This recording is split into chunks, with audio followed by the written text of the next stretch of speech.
Perkenalkan, kami dari kelompok 1, tugas kelompok agenda 2, Latsar CPNS golongan 2 angkatan 8 BPS, dengan anggota Hafidya, Alif, Mewa, dan Arin. Dalam video ini, kami akan membahas kaitan nilai aneka dengan isu nasional korupsi dana bantuan sosial COVID-19 oleh mantan Menteri Sosial Juliari Batubara. Pembahasan kami akan meliputi 4 poin. Yang pertama, identifikasi masalah. Kedua, analisis penyebab masalah. Ketiga, kaitan kasus dengan nilai aneka. Dan keempat, solusi penerapan nilai aneka. Poin pertama terkait identifikasi masalah. Kasus korupsi pengadaan dan penyaluran bantuan sosial COVID-19 oleh mantan Menteri Sosial Juliari Batubara sangat menghebohkan masyarakat. Penegakan hukum atas kasus tersebut dan pembelaan Juliari dalam sidang-sidangnya juga sangat membuat geram masyarakat, karena dirasa tidak masuk akal. Juliari didakwa dengan pasal 12 huruf B jungto pasal 18 Undang-Undang Nomor 31 Tahun 1999 jungto pasal 55 ayat 1 ke 1 KUHP jungto pasal 64 ayat 1 KUHP dengan tuntutan 11 tahun masa tahanan dan denda 500 juta serta subsidiar 6 bulan kurungan. Padahal, korupsi di masa pandemi, ancaman hukuman tertingginya adalah mati. Mengutip dari bbc.com, pada Senin 23 Agustus tahun 2021, Pengadilan Tindak Pidana Korupsi Jakarta memberikan vonis 12 tahun penjara, denda sebesar 500 juta rupiah, dan uang pengganti sebanyak 14,5 miliar, serta dilarang menggunakan hak politik selama 4 tahun. Namun, dalam salah satu pertimbangan putusan tersebut, majelis hakim menganggap cacian publik terhadap Juliari patut meringankan hukumannya. Pengadilan dianggap lebih bersimpati kepada mantan Menteri Sosial itu daripada penerima bantuan sosial yang terdampak pandemi COVID-19. Dari beberapa sumber, kami mendapatkan informasi-informasi yang merupakan identifikasi dari isu ini.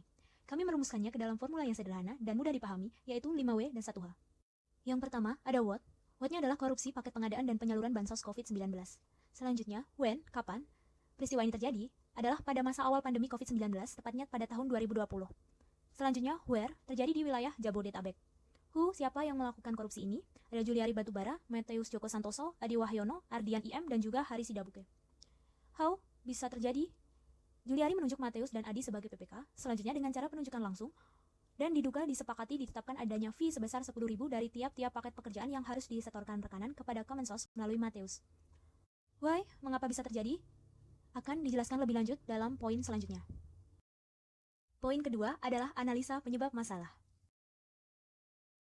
Untuk mengetahui penyebab-penyebab yang terjadi pada kasus korupsi dana bansos COVID-19, kami menganalisisnya menggunakan fishbone diagram. Penyebab terjadinya kasus korupsi dana bansos COVID-19 adalah faktor individu, lingkungan, kultur, dan sistem. Dimulai dari faktor individu. Seseorang dapat melakukan tindak pidana korupsi karena adanya sikap tamak. Sikap tamak ini yang menyebabkan seseorang selalu berambisi menginginkan sesuatu yang lebih dan tidak pernah merasa puas. Selanjutnya karena gaya hidup yang konsumtif. Sikap selalu ingin membeli barang-barang yang diinginkan dan barang mewah merupakan salah satu pemicu seseorang ingin mendapatkan kekayaan dengan cara apapun. Posisi jabatan yang strategis. Pada kasus ini, jabatan Juliari adalah sebagai Menteri Sosial, menyebabkan dirinya merasa memiliki kekuatan untuk melakukan hal-hal tersebut. Kurangnya akhlak dan moral. Kurangnya akhlak dan moral seseorang sehingga membuat seseorang menjadi tidak takut untuk melakukan hal-hal yang dilarang oleh Tuhan Yang Maha Esa, sehingga membuat seseorang dengan mudahnya untuk melakukan tindak korupsi. Penyebab yang kedua adalah lingkungan. Adanya peluang. Ketika ada peluang untuk melakukan korupsi, maka oknum-oknum tidak bertanggung jawab ini pasti akan memanfaatkannya. Dorongan keluarga. Lingkungan keluarga yang tidak mengingatkan tentang kebenaran atau bahkan mendukung terjadinya tindak korupsi. Penyalahgunaan kekuasaan. Kekuasaan yang tinggi menyebabkan seseorang dapat melakukan tindak pidana korupsi. Penyebab yang ketiga adalah kultur atau budaya. Mewajarkan korupsi. Adanya kebiasaan mewajarkan tindak korupsi dalam jumlah kecil yang lama-kelamaan menjadikan seseorang berani untuk melakukan korupsi dalam jumlah besar. Korupsi dianggap sesuatu yang lumrah, dan bukan lagi tindakan yang salah dan menyimpang. Berkembangnya kebiasaan korupsi. Kebiasaan korupsi mulai dari jumlah yang kecil hingga akhirnya seseorang menjadi terbiasa untuk melakukan korupsi dalam jumlah yang besar. Penyebab yang keempat adalah data yang kurang dievaluasi. Data yang tidak akurat dan tidak adanya evaluasi menyebabkan pelaku korupsi semakin mudah melakukan aksinya. Kurangnya pengawasan internal dapat menimbulkan celah untuk melakukan tindakan korupsi. Pengadaan kurang transparan. Pengadaan yang kurang transparan, maka oknum-oknum yang tidak bertanggung jawab memiliki kesempatan untuk menggelapkan dana bantuan tersebut, karena tidak adanya yang tahu besaran dari bantuan tersebut. Poin ketiga adalah kaitan kasus dengan nilai aneka. Kaitan isu dengan nilai aneka, yang pertama adalah akuntabilitas. Dalam akuntabilitas ini ada nilai jujur. Bapak Juliari tidak jujur mengemban amanah yang diberikan. Lalu, mendahulukan kepentingan publik. Bapak Juliari mendahulukan kepentingan pribadi untuk memperkaya diri sendiri di atas kepentingan publik rakyat banyak. Lalu konsistensi, Bapak Juliari pernah berkata bahwa dia anti korupsi dan mencegah korupsi, namun dia malah melakukan tindakan korupsi. Lalu berikutnya adalah transparan. Selama bansos tidak pernah ada transparansi nominal bansos yang diberikan kepada masyarakat. Lalu kepemimpinan, Bapak Juliari tidak mencontohkan nilai kepemimpinan yang bagus kepada anak buahnya. Lalu yang keenam adalah menghindari fraud. Bapak Juliari malah mengambil keuntungan sebesar 10.000 per sembako yang diberikan kepada masyarakat. Nilai aneka yang kedua dalam kaitan isu adalah nasionalisme. Nilai-nilai dalam nasionalisme adalah takwa. Beliau melanggar sumpah jabatannya dan melanggar kata-katanya sendiri untuk mencegah korupsi. Yang kedua adalah tidak menggunakan hak yang bukan miliknya. Beliau menggunakan hak rakyat untuk kepentingannya sendiri. Lalu hidup sederhana. Beliau tidak mencerminkan hidup sederhana. Harusnya kalau mencerminkan hidup sederhana, beliau tidak melakukan korupsi. Lalu mencintai sesama manusia. Beliau kurang mencintai sesama manusia. Karena harusnya kalau beliau mencintai sesama manusia, beliau tidak akan tega untuk merebut hak rakyat tersebut. Nilai yang ketiga adalah etika publik. Di dalamnya ada jujur, beliau tidak menggunakan anggaran sebagaimana mestinya. Lalu, taat pada peraturan perundang-undangan, jelas beliau melanggar peraturan perundang-undangan tersebut tentang pemberantasan tindak pidana korupsi. Lalu berintegritas, Bapak Juliari tidak memiliki rasa integritas dan memanfaatkan jabatannya sendiri untuk memperkaya diri sendiri.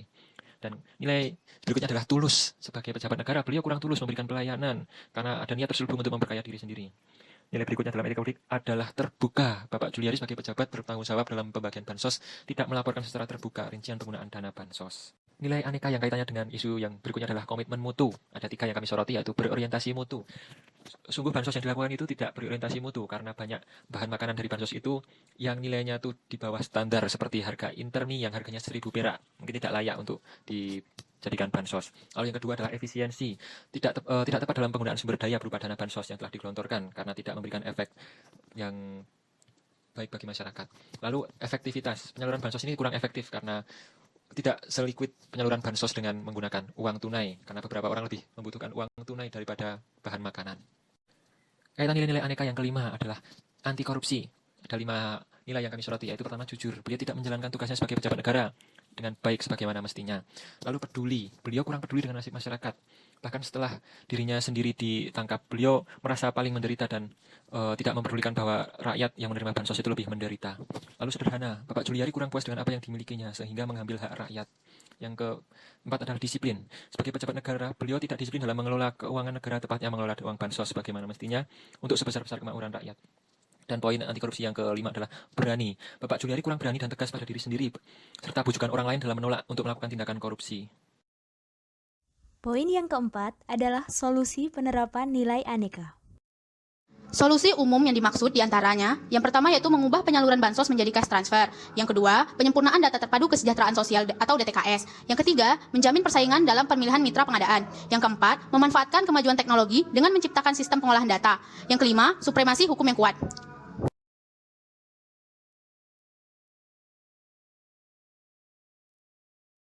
Selanjutnya, solusi yang dapat diterapkan kepada diri sendiri antara lain, yaitu yang pertama mempertebal keimanan, yang kedua fokus pada pekerjaan dan tanggung jawab, yang ketiga menanamkan sikap jujur dari hal sekecil apapun, yang keempat memiliki gaya hidup yang sederhana, yang kelima lebih banyak bersyukur, dan yang terakhir yaitu berani dalam bersikap. Sekian yang dapat kami bagi terkait kaitan nilai aneka dengan isu nasional korupsi dana bantuan sosial COVID-19 oleh mantan Menteri Sosial Juliari Batubara. Terima kasih telah menonton video ini. Jangan lupa like, comment, and subscribe jika kalian menyukai video ini.